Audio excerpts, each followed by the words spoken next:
இது களம் டிவி. உண்மை உறக்க எப்போதும். 35 ஆண்டுகளாக வாழ்வாதாரமாக இருந்த கடைகளை அகற்ற முயற்சி. கொடுங்கையூரில் வியாபாரிகள் சாலை மறியல். மாற்று இடம் வழங்க வேண்டும் என அரசுக்கு கோரிக்கை. சென்னை கொடுங்கையூர் KKR டவுன் 3வது சாலையில் உள்ள 34வது வார்டு பகுதியில் கடந்த 35 ஆண்டுகளாக இயங்கி வந்த சுமார் 17 கடைகளை அகற்ற மாநகராட்சி நடவடிக்கை எடுத்ததை எதிர்த்து வியாபாரிகள் மற்றும் பொதுமக்கள் சாலை மறியலில் ஈடுபட்டதால் பரபரப்பு ஏற்பட்டது. பாதிக்கப்பட்ட வியாபாரிகள் கூறுகையில், பல ஆண்டுகளுக்கு முன்பு அரசு புறம்போக்கு நிலம் என அறிவிக்கப்பட்ட இடத்தில் கடைகள் அமைக்கப்பட்டதாகவும், பின்னர் அந்த கடைகளுக்கான உரிமையை ரூபாய் 5 லட்சம் முதல் ரூபாய் 20 லட்சம் வரை பணம் செலுத்தி வாங்கியதாகவும் தெரிவித்தனர். மேலும் மின்சாரம், குடிநீர் இணைப்பு பெற்று பல ஆண்டுகளாக வரி செலுத்தி சட்டப்பூர்வமாக வியாபாரம் செய்து வந்ததாகவும் கூறினர். இந்நிலையில் அந்த நிலம் அரசுக்கு சொந்தமானது என்றும் அங்கு பூங்கா அமைக்க திட்டமிடப்பட்டுள்ளதாகவும் கூறி மாநகராட்சி அதிகாரிகள் JCB இயந்திரங்களுடன் வந்து கடைகளை இடிக்க நடவடிக்கை மேற்கொண்டதாக குற்றம் சாட்டினர்.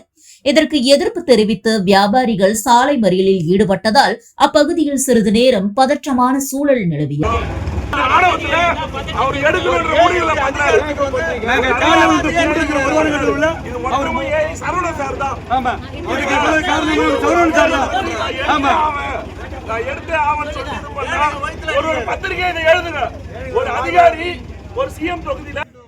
பின்னர் காவல்துறையினர் சம்பவ இடத்துக்கு வந்து பேச்சுவார்த்தை நடத்தினர்.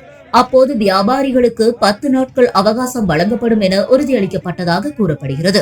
இருப்பினும் காவல்துறை உதவியுடன் கடைகளின் மின்சார இணைப்பு துண்டிக்கப்பட்டதாகவும் வியாபாரிகள் குற்றம் சாட்டினர். மேலும் தாங்கள் வைத்திருந்த ஆவணங்களை காவல்துறையிடம் காட்டிய போதும் இந்த நிலத்திற்கும் உங்களுக்கும் எந்த உரிமையும் இல்லை, இங்கு பூங்கா அமைக்கப்பட உள்ளது என்று அதிகாரிகள் தெரிவித்ததாக அவர்கள் வேதனை தெரிவித்தனர். எங்கள் வாழ்வாதாரம் இந்த கடைகள்தான். பாதிக்கப்பட்ட வியாபாரிகள் கண்ணீருடன் அளித்த பேட்டியில், 35 ஆண்டுகளாக இந்த கடைகளை நம்பித்தான் எங்கள் குடும்பங்கள் வாழ்ந்து வருகின்றன. ஒவ்வொரு கடையையுமே ரூபாய் 10 லட்சம், ரூபாய் 15 லட்சம், ரூபாய் 20 லட்சம் வரை பணம் கொடுத்து வாங்கியுள்ளோம். தற்போது அந்த ஆவணங்கள் போலியானவை என கூறி எங்களை வெளியேற்றுவது எந்த வகையிலும் நியாயமல்ல. அப்படியானால் அந்த ஆவணங்களை பதிவு செய்தது யார்? அரசே இதற்கு பதில் சொல்ல வேண்டும் என்று கேள்வி எழுப்பினர். மேலும் நாங்கள் இன்று நடுத்தருவில் நிற்கும் நிலைக்கு தள்ளப்பட்டுள்ளோம். எங்கள் குடும்பங்களின் வாழ்வாதாரம் முற்றிலும் பாதிக்கப்பட்டுள்ளது.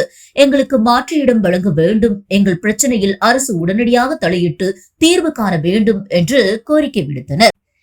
சமூக ஆர்வலர்கள் தேவன்பு மற்றும் அசோக் ராஜ், லியோ கண்ணா இந்த விவகாரத்தில் கருத்து தெரிவித்து, ஒரு பூங்கா அமைப்பது நல்ல திட்டமாக இருந்தாலும் பல ஆண்டுகளாக வாழ்வாதாரமாக இருந்த வியாபாரிகளை மாற்று ஏற்பாடு இல்லாமல் அகற்றுவது மனிதநேயமான நடவடிக்கையா என்று கேள்வி எழுப்பியுள்ளனர். இந்த விவகாரம் தொடர்பாக மாநகராட்சி நிர்வாகம் மற்றும் அரசின் அடுத்த கட்ட நடவடிக்கை என்னவாக இருக்கும் என்பது அப்பகுதி மக்களிடையே பெரும் எதிர்பார்ப்பை ஏற்படுத்தியுள்ளது. 35 ஆண்டுகளாக நாங்கள் இந்த பெரம்பூர் தொகுதியில் உள்ள கொடுங்கையூர் 34வது வட்டத்தில் வசித்து வரோம். KKR டவுன்ற பகுதியில் நாங்கள் இந்த கடையை ரிஜிஸ்டர் பண்ணியிருக்கோம். வாடகைதாரராக இருக்கிறோம்.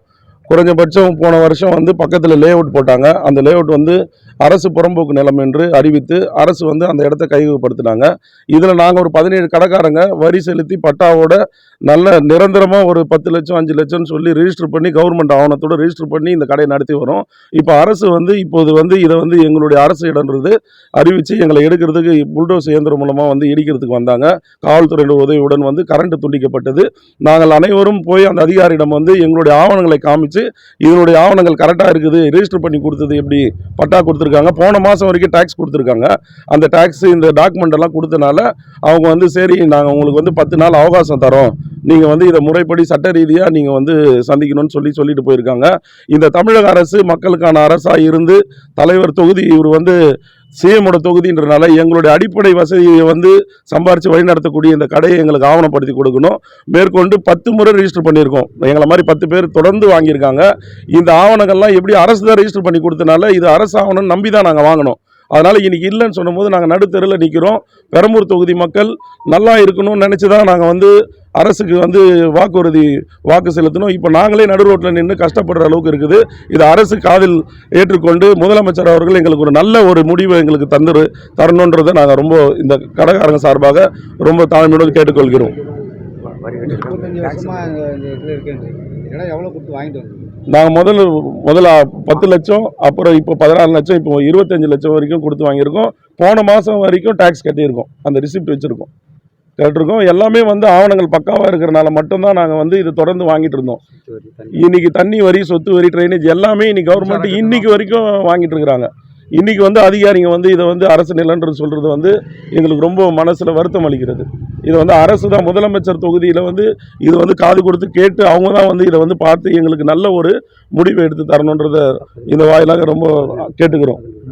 இந்த பகுதி 17 கடைக்காரங்களோட வாழ்வாதாரம் வந்து மிக ரொம்ப கஷ்டத்தில் ஆகிடும். ஏன்னா இன்னைக்கு நீங்கள் மேலதிகாரிகிட்ட மேல் அதிகாரி சோனல் ஆஃபீஸரை போய் பார்த்து இந்த அதிகாரத்தை ஏற்கனவே கொடுத்து எல்லாமே பண்ணியிருக்கோம். நாங்கள் கொடுத்தோம், அவங்களும் தகவல் கொடுத்து சொன்னாங்க, சரி நாங்கள் பார்க்குறோன்னு சொல்லிட்டு அந்த இடத்த குளமாக்கி அதில் மண் எடுத்து பக்கத்தில் எல்லா இடத்துக்கும் கொடுத்துருக்காங்க. மண் யாருக்கு எடுத்தாங்கன்னு தெரியல. அது தொடர்ச்சியாக அது வந்து அரசு அதிகாரிகளே இது பண்ணி பக்கத்தில் ஒரு குளம் அமைச்சிருக்காங்க.